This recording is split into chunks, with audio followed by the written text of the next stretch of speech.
Murakaza neza ku Isomo TV, aho abashaka gutera imbere mu bumenyi bahurira. Niba utarakora subscribe, urimo gucikwa.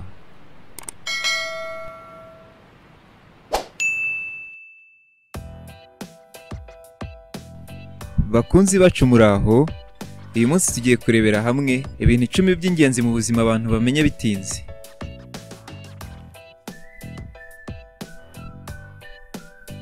Icya mbere, igihe ntigihoraho. Abantu hafi ya twese twifitemo kamere yo kudakora ibintu ku gihe, ugasanga ibyo twari gukora uyu munsi tubyimuriye ejo cyangwa se ikindi gihe. Akenshi tuba twibeshya kuko n'umunsi w'ejo ufite ibyawo. Iyo ufite iyi kamere rero, akenshi wisanga buri gihe uhuze, nawe ubwawe ntubashe kwiyumvisha impamvu uhora uhuze, kandi ari akazi kagiye kirundanya, bikaba ngombwa ko wa mwanya watakaje utagakora ku gihe ugomba kuwishyura mu gihe wagakwiye kuruhuka. Uyu muntu mvuze haruguru nugerageza nibura. Hari undi uterera hagati mu ryinyo ibintu byose akabyirengagiza. Byapfa byakira ugasanga nta na kimwe bimubwiye. Benjamin Franklin yavuze ngo time is money, bisobanura ngo igihe ni amafaranga. Simuzi se ko baca umugani ngo igihe cyatakaye ntikigaruka? Mugenzi wanjye rero, koresha igihe cyawe neza hato utazicuza. Ese wari uzi ko gukoresha igihe neza bikurinda pressure, stroke n'ibindi? Menya ko abakoresha igihe cyabo neza aribo batera imbere.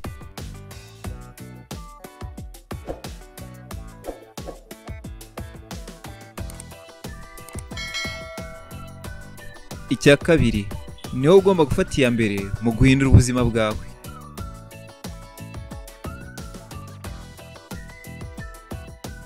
Ese wari uzi ko ibintu hafi ya byose by'ingenzi kugira ngo bigereho biba bisaba uruhare rwawe? Abantu benshi bishyira ku mingara bakumva ko imiryango yabo ari izabafasha kugera ku iterambere, abandi bakiringira inshuti zabo, bo bakumva ko nta n'ikintu bishoboreye. Umenya ko uruhare rwawe ari ingenzi mu guhindura ubuzima bwawe iyo urengeje imyaka 30.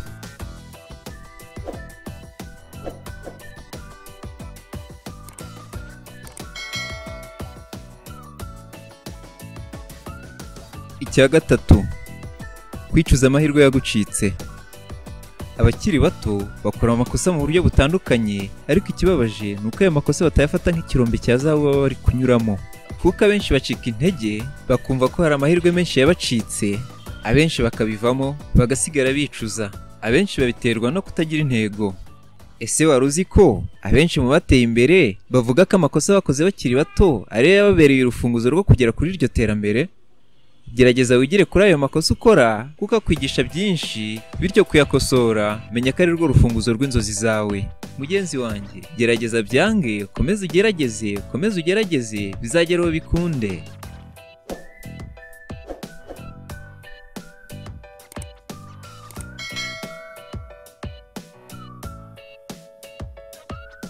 Icya kane, kwijujutira ibintu utahindura. Iki kintu abantu benshi bagitaho umwanya munini cyane, bikarangira ubabereye imfabusa. Urugero, urubyiruko rwinshi usanga rwaratwawe n'impaka ahanini bishingiye ku makipe bafana. Umwe ati mfana Arsenal, undi ati mfana Manchester United, undi ati mfana Chelsea, bakarwana mu mpaka nyinshi cyane, bakirukana abakinnyi n'abatoza bigatinda, mu by'ukuri batazi ko bari gutakaza umwanya. Imyidagaduro nayo ni myiza, ariko ntikatugira imbata ngo tugereho kurwanira ibyo tutabasha guhindura. Ibi bibarwa nko gutakaza umwanya bakakugirira akandi kamaro. Hari n'abijujutira ku kuba baravutse mu miryango ikennye, kuba baravukiye mu bihugu bikennye, cyangwa se kuko badahabwa ubufasha na leta. Ese byinshi muri ibi tuvuze hari ibyo ufite ububasha ku buryo wabasha kubihindura? Menya ubwenge rero, utazaza kwicuza iki gihe wataye.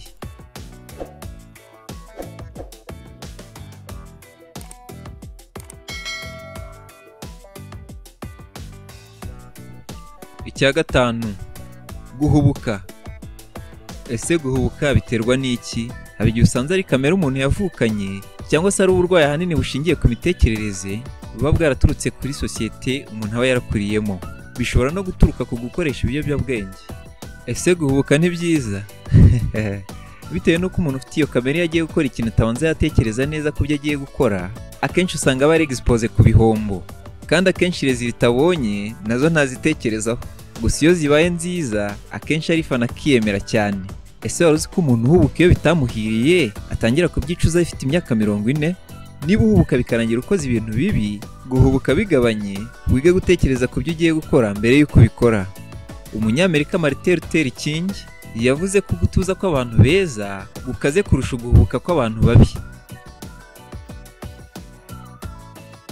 Twaruhuka gato tukabanza tugakora subscribe, reba aho hasi ku ibara ry'umutuku ukore subscribe, ukore no kukazogera kugira ngo ibiganiro byacu bijye bikugeraho mu ba mbere. Ushatse wakora na like ubundi tukikomereza. Reka twizere ko bikoze. Dukomeze. Ikintu cya gatandatu mu bintu umenya bitinze ni ukumenya ibyo ushoboye n'ibyo udashoboye. Ubushakashatsi bwakozwe bugaragaza ko abantu 60% usanga bakora ibitajyanye n'impano zabo. Ese biterwa n'iki? Icya mbere ni systeme y'imyigire yubatse ku buryo abantu twese tuba tugomba kwiga ibintu bimwe kandi tudafite impano zimwe. Birumvikana ko n'akazi tugashaka tugendeye ku byo twize. Icya kabiri nuko niyo umenya impano yawe kare usanga kwibyaza umusaruro bigoye cyane bitewe n'igihugu uherereyemo. Icya gatatu, ababyeyi benshi usanga bifuza ko abana babo bazaba nkabo, ahanini ugendeye ku byo bakora. Usanga bahitiramo abana gutyo akenshi batagendeye ku mpano zabo ndetse n'ibyo bakunda, bikazarengera umwana deviye adakoze ibyo ababyeyi be bamuhitiyemo kandi yaramaze imyaka myinshi yiga ibintu adakunda. Icya kane ni imibereho igoye, aho usanga ugomba kwiyaranja kugira ngo ubashe kubaho. Icyo gihe wisanga ugomba gukora ibyo ubonye byose kubera imibereho kugira ngo usunike iminsi.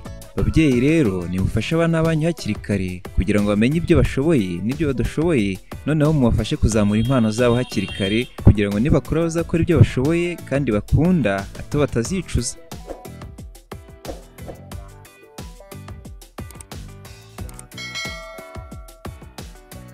Icya karindwi, guhitamo gukora ibyo ukunda kurusha gukururwa n'amafaranga. Abantu hafi ya twese dukunze kugwa muri uyu mutego tutabizi bitewe no gukururwa n'amafaranga.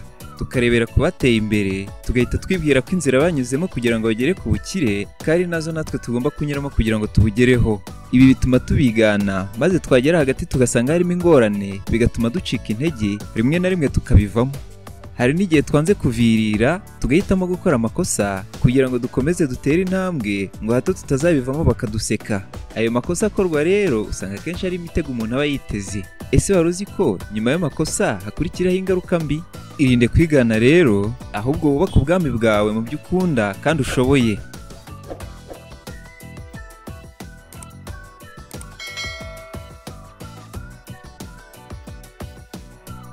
Icya munani, guca mu nzira z'ubusamo. Nta muntu n'umwe utifuza gutera imbere vuba, ariyo mpamvu abantu benshi banyura mu nzira z'ubusamo bakazikoreramo amakosa menshi cyane batitaye ku ngaruka bizagira, nyuma ukazasanga ikiguzi cy'ingaruka kirusha uburemere ibyo bagezeho. Mugenzi wanjye rero, kora neza ibintu mu buryo bukwiye, wirinda amakosa, ahubwo wongere ubwenge n'ikoranabuhanga mu byo ukora kugira ngo wihute. Ibyo bizagufasha kugera ku ntsinzi nyayo nubwo bizagutwara igihe kinini.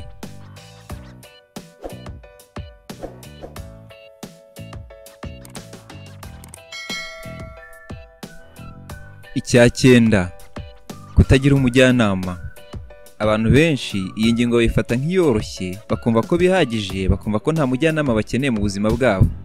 Ese wari uzi ko abantu bagera ku iterambere abenshi babikesha kugira abajyanama beza?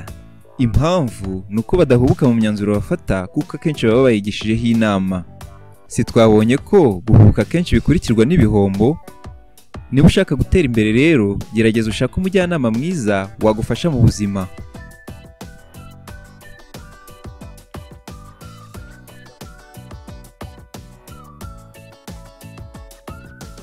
Reka dusoreze ku kintu cya 10 abantu bamenya bitinze.